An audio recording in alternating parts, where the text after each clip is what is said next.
اعوذ باللہ من الشیطان الرجیم بسم اللہ الرحمن الرحیم وما ارسلناک الا رحمۃ للعالمین صدق اللہ العظیم۔ تاریخ اگر ڈھونڈے گی ثانی محمد، ثانی تو بڑی چیز ہے، سایہ بھی نہیں ملے گا۔ نبی کریم صلی اللہ علیہ وسلم کی سیرت طیبہ کے ایک پہلو تجارت ہے، ایک پہلو معیشت ہے اور ایک پہلو معاشرت ہے کہ آقا کریم صلی اللہ علیہ وسلم گھر میں کیسے رہا کرتے تھے، آقا کریم صلی اللہ علیہ وسلم کا گھر والوں کے ساتھ کس طرح کا برتاؤ تھا، صلح کیسے فرمایا کرتے تھے۔ ایک دفعہ حضرت علی رضی اللہ تعالی عنہ ناراض ہو کر گھر سے مسجد نبوی میں لیٹ گئے، حضور کریم تشریف لائے۔ آپ کو پتہ چلا حضور کریم حضرت علی کو ڈھونڈنے خود نکلے تو دیکھا حضرت علی مسجد نبوی میں سو رہے ہیں مٹی کے بل۔ آقا کریم صلی اللہ علیہ وسلم نے حضرت علی سے فرمایا، قم یا ابو تراب، اے ابو تراب، اے مٹی والے اٹھ جا۔ حضرت علی کو اٹھا کر آپ صلی اللہ علیہ وسلم اماں فاطمہ کے پاس لائے تو میاں بیوی کے درمیان انبن ہو جاتی ہے۔ آقا کریم نے کوئی صفائی نہیں مانگی، کسی کی بات نہیں سنی۔ آقا کریم اماں فاطمہ خود ایک لیٹ گئے، ایک طرف حضرت علی کو لٹایا، ایک طرف اماں فاطمہ کو لٹایا۔ حضرت علی کا ہاتھ اپنے سینے پہ رکھا، اس طرف سے لے کے حضرت علی کا ہاتھ ایسے اپنے دل پہ رکھا، اماں فاطمہ کا ہاتھ اس کے اوپر رکھا، پھر ان کے اوپر اپنا ہاتھ حضور صلی اللہ علیہ وسلم نے رکھ کے فرمایا، بولو کہ صلح ہو گئی، بولو کہ صلح ہو گئی، بولو کہ صلح ہو گئی۔ یہاں تک کہ دونوں نے بول دیا ہماری صلح ہو گئی۔ کوئی نہیں، کچھ نہیں پوچھا کہ کیا لڑائی ہوئی، کس بات میں جھگڑا ہوا، کیا انبن ہوئی، کچھ نہیں پوچھا۔ آج ہمارے فیصلہ کرنے والے، جرگہ کرنے والے، وہ لڑاتے ہیں، باتیں نکالتے ہیں۔ باتیں نہیں نکالنی چاہیے، پردہ رکھیں، ختم کریں۔ میاں بیوی کا تعلق ہے، صلح کروائیں، صلح کے لیے اپنے آپ کو استعمال کریں، نہ کہ توڑ کے لیے، جوڑ کے لیے استعمال ہو۔ ہر چیز میں ہم جوڑ ڈھونڈیں، جوڑ کے لیے استعمال ہو، صلح کے لیے استعمال ہو، توڑ کے لیے کبھی استعمال نہ ہونا۔ باتیں نکالنے سے بات بگڑ جاتی ہے، غیبت کرنے سے۔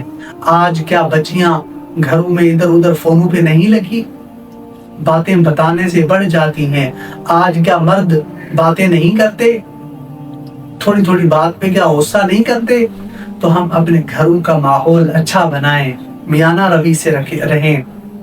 ہمارے نبی صلی اللہ علیہ وسلم گھر میں تشریف لاتے تھے، افشوا السلام اطعموا الطعام، ہمارے نبی سلام کو عام کیا کرتے، سلام کر کے داخل ہوا کرتے تھے، گھر والوں سے حال چال پوچھا کرتے تھے، نرم مزاج تھے، رحم دل تھے، شفیق تھے۔ اور ہمارے نبی صلی اللہ علیہ وسلم لوگوں سے بہت محبت کرنے والے۔ ہر صحابی یہ سمجھتا تھا کہ ہمارے نبی مجھ سے زیادہ، سب سے زیادہ مجھ سے محبت کرتے ہیں، ہر صحابی یہ سمجھتا تھا۔ تو ہم بھی صحابہ اکرام کی طرح ہمارے نبی صلی اللہ علیہ وسلم سے بہت محبت کریں۔ نبی کریم صلی اللہ علیہ وسلم کی سیرت طیبہ پر ہم اپنی زندگی گزاریں۔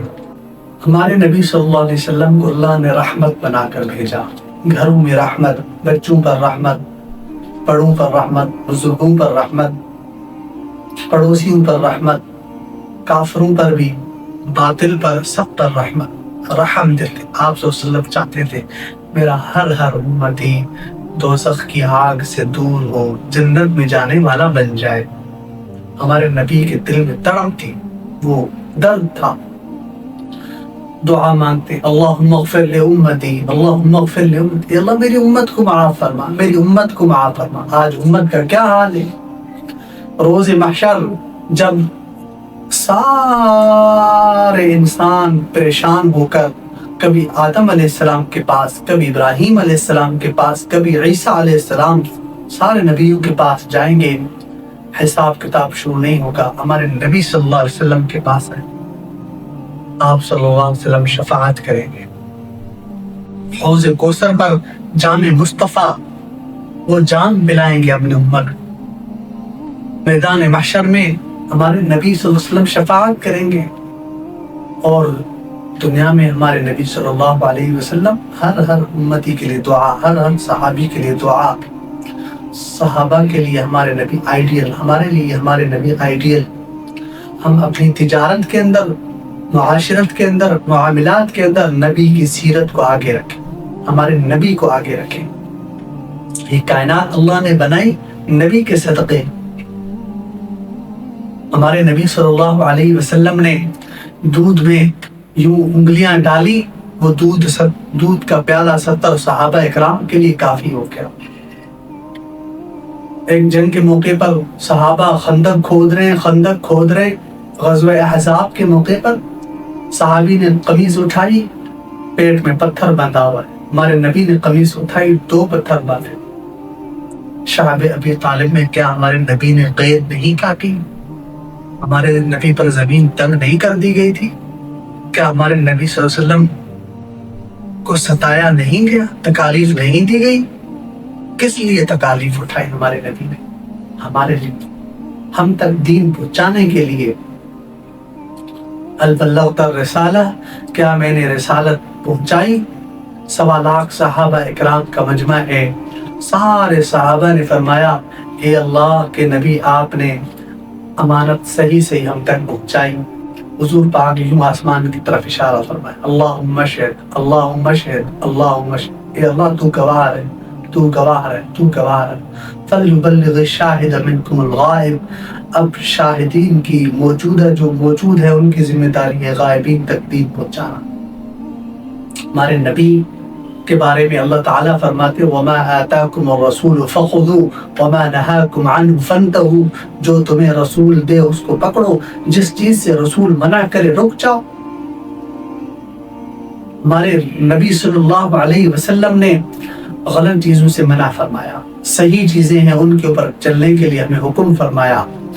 خندہ پیشانی سے ملنا، کریمی سے ملنا، رحم دلی سے ملنا، بہن بھائیوں کے ساتھ حسن سلوک، بیوی کے ساتھ حسن سلوک، ماں کے ساتھ حسن سلوک، بڑوں کا احترام، چھوٹوں پر شفقت، یہ ہمارے دین کا خلاصہ۔ تو اللہ تعالیٰ ہمیں سارے دین پر چلنے کی توفیق نصیب فرمائے، اور اللہ تعالیٰ ہمیں حضور کریم صلی اللہ علیہ وسلم کی سیرت طیبہ پر چلنے کی توفیق نصیب فرمائے۔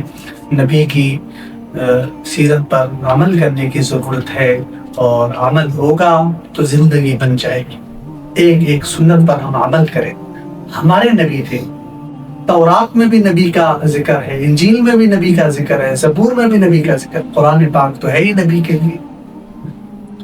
یہودیوں کو بھی پتا، عیسائیوں کو بھی پتا، سب کو پتا، لیکن ہم نبی صلی اللہ علیہ وسلم کو پہچانے۔ وہ کافر جو ہسٹری لکھتے ہیں وہ بھی مانتے ہیں کہ سب سے زیادہ جو پاورفل جو انسان کے محمد رسول اللہ صلی اللہ علیہ وسلم، 100 عظیم انسان کی جو لکھتے ہیں ان میں سب سے پہلا نام محمد صلی اللہ علیہ وسلم۔ تو ہمیں ہمارے نبی پر فخر ہے، اور اللہ تعالیٰ ہمیں سچا عاشق رسول بنائے، اور عشق رسول ہمارے سینے میں ہو، ہماری زندگیوں پہ نظر آئے۔ عملی طور پہ جس مقصد کے لیے ہمارے نبی صلی اللہ علیہ وسلم کو اللہ نے نبی بنا کر بھیجا، اللہ تعالیٰ اپنے دین پر صحیح طور پر چلنے کی توفیق نصیب فرمائے۔ وَمَا عَلَيْنَا إِلَّا الْبَلَاغُ الْمُبِينُ۔